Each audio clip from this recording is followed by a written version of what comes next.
Delhi blast कैसे बना, इसका प्लान, डॉक्टर्स की डी कंपनी ने कैसे जुटाए हथियार, अब तार से तार जुड़ रहे हैं और पक्के सबूत भी मिल रहे हैं। इस टेरर नेटवर्क का एक सिरा पाकिस्तान में है, इसलिए इस रिपोर्ट में देखिए डी कंपनी की making, Bahawalpur to room number 30।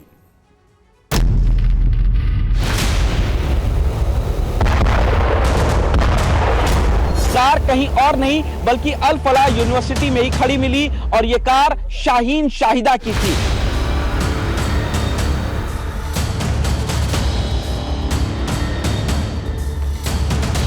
जिस फोर्ड इको स्पोर्ट्स को तलाश किया जा रहा था, ये आप देख सकते हैं, ये उमर की गाड़ी है। ये देखिए, आज सुबह ही यहाँ पर एक टॉयलेट की छत से एक हाथ मिला था, उसके बाद से लगातार यहाँ पर सर्च ऑपरेशन किया जा रहा है।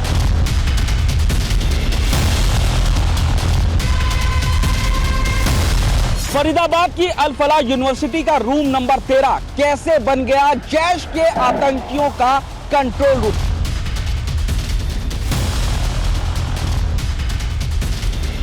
इनकी अगर शक्ल देखकर अगर कोई ये ना कहे कि ये डॉक्टर है तो शायद किसी को यकीन भी ना आए, क्योंकि शक्लों से तो ये मुझे बिल्कुल ही किसी मदरसे के मौलवी लग रहे हैं।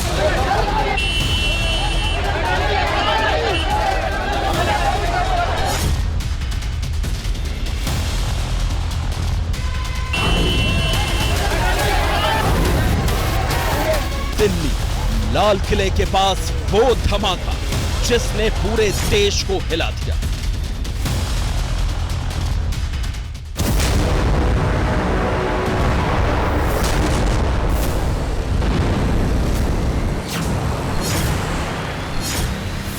धुआं, चीखें, भगदड़ और फिर सवाल, कौन थे वो लोग जो दिल्ली को दहलाना चाहते थे?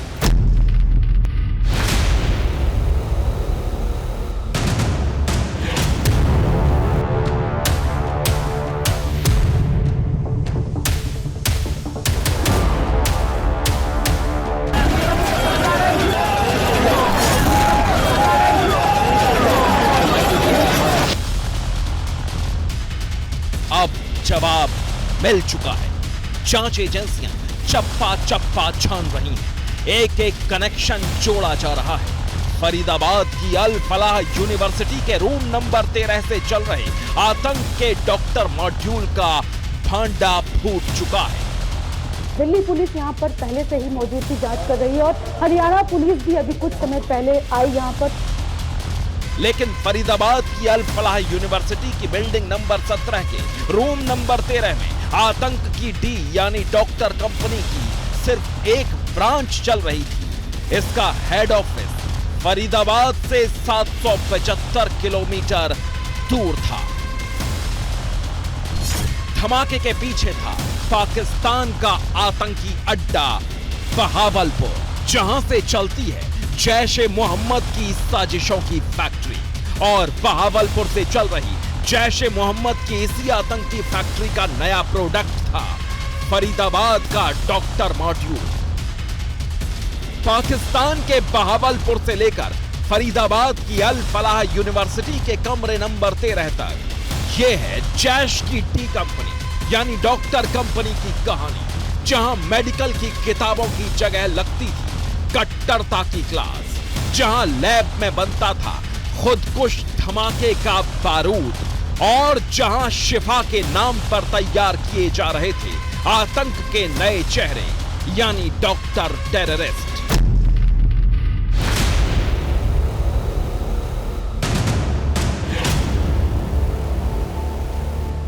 चार नाम, चार चेहरे, चार आतंकी जो पाकिस्तान में बैठे आतंकी आका के इशारे पर भारत को भीतर से जलाने की साजिश रच रहे थे।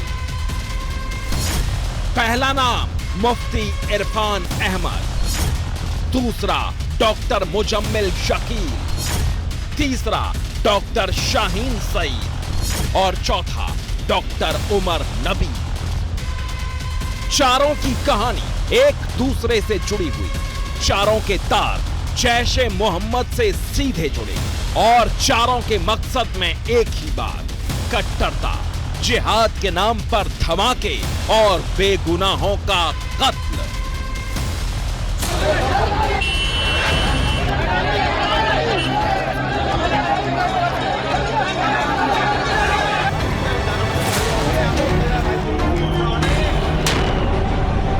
ये हुआ है यहाँ पर, एकाएक ब्लास्ट हुआ, 50 के आसपास लोग।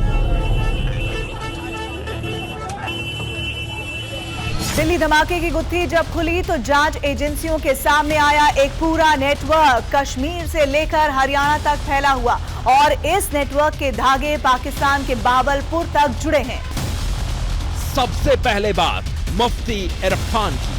शोपिया का रहने वाला 28 साल का एक मौलाना, जो कुरान की क्लास की आड़ में चला रहा था आतंक का क्लासरूम। मुफ्ती इरफान सिर्फ मौलवी नहीं था, वो ब्रेन वॉश एक्सपर्ट था।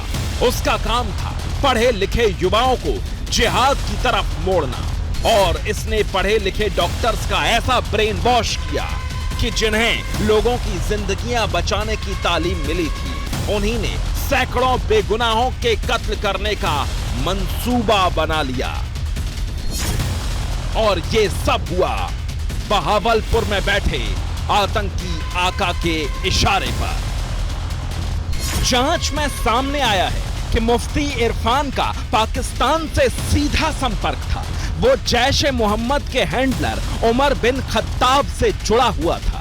मुफ्ती इरफान टेलीग्राम ऐप के जरिए जैश ए मोहम्मद के हैंडलर से लगातार बात करता था। वहीं से उसे आदेश आता था कि कहां बम रखना है, किसे भर्ती करना है और किसे दिल्ली भेजना है। इरफान के बारे में रिपोर्ट कहती है कि वो दक्षिण एशिया पार्टनरशिप पाकिस्तान नाम की एक एनजीओ में डिप्टी डायरेक्टर भी है। तो क्या मुफ्ती इरफान एनजीओ के जरिए सोशल सर्विस की आड़ लेकर जैश के आतंकी आका के लिए काम कर रहा था? दिल्ली ब्लास्ट का पाकिस्तानी कनेक्शन भी सामने आ चुका है। दरअसल जांच के दौरान पता चला है कि मुफ्ती इरफान, मुजम्मिल, उमर और साथ ही शाहीन सईद, ये चारों पाकिस्तान में जैश ए मोहम्मद के कमांडर्स के संपर्क में थे। मुजम्मिल और मोहम्मद उमर कुछ साल पहले तुर्की भी गए थे, जहां बाकायदा इनकी मुलाकात जैश के कमांडर से हुई, जिसका कोड वर्ड उकासा था। दरअसल ये कमांडर मसूद अजहर के कुनबे का ही बताया जा रहा है। वहां बैठकर उसी के इशारे पर इन्होंने पूरी प्लानिंग तैयार की। और मुफ्ती इरफान के ही संपर्क में आया एक डॉक्टर मुजम्मिल शकील। फरीदाबाद की अल फलाह यूनिवर्सिटी का प्रोफेसर मुजम्मिल शकील। पुलवामा के रहने वाले मुजम्मिल शकील की तनख्वाह 10 लाख रुपए के करीब थी। वो यूनिवर्सिटी कैंपस में ही रहता था, लेकिन डॉक्टर और प्रोफेसर होते हुए भी उसकी सोच पाकिस्तानी एजेंट जैसी हो गई थी, क्योंकि बहावलपुर से ऑपरेट होने वाले जैश के नेटवर्क ने उसका पूरी तरह ब्रेन वॉश कर दिया था। जम्मू कश्मीर पुलिस और फरीदाबाद पुलिस के जॉइंट ऑपरेशन में मुजम्मिल को गिरफ्तार किया गया तो उसकी पूरी टेरर कुंडली भी सामने आ गई। डॉक्टर मुजम्मिल शकील ने ही फरीदाबाद में एक किराए का कमरा लिया था और वहां 360 किलो से ज्यादा विस्फोटक के साथ टाइमर और राइफल जैसे सामान का इंतजाम किया था। मुजम्मिल के भी पाकिस्तान से डायरेक्ट कनेक्शन मिले हैं। पुलिस सूत्रों के मुताबिक दिल्ली धमाके से तकरीबन 15 दिन पहले ही अमोनियम नाइट्रेट का जखीरा डॉक्टर मुजम्मिल तक पहुंचा था। अमोनियम नाइट्रेट 8 बड़े सूटकेस और 4 छोटे सूटकेस में छिपा कर रखा हुआ था। अमोनियम नाइट्रेट को छिपाने के लिए ही डॉक्टर मुजम्मिल ने धौज इलाके में कमरा किराए पर लिया था। डॉक्टर मुजम्मिल के धौज वाले कमरे से पुलिस को 20 टाइमर और 20 बैटरी भी मिली। जांच एजेंसियों को डॉक्टर मुजम्मिल शकील के जैश के हैंडलर से सीधे संपर्क के सबूत मिले। 2021 में मुजम्मिल की मुफ्ती इरफान से मुलाकात हुई थी। वहीं से शुरू हुई एक डॉक्टर के आतंकी बनने की कहानी। मुफ्ती इरफान ने मुजम्मिल को जैश के हैंडलर से मिलवाया, उसे नफरत से भरे हुए वीडियो दिखाए, तकरीरें सुनाई गईं और इस तरह मुजम्मिल जैश का ऑपरेटिव बन गया। फरीदाबाद पुलिस ने डॉक्टर मुजम्मिल की निशानदेही पर एक स्विफ्ट कार बरामद की है। इस स्विफ्ट कार के अंदर से AK-47 जैसी दिखने वाली असॉल्ट राइफल बरामद की गई।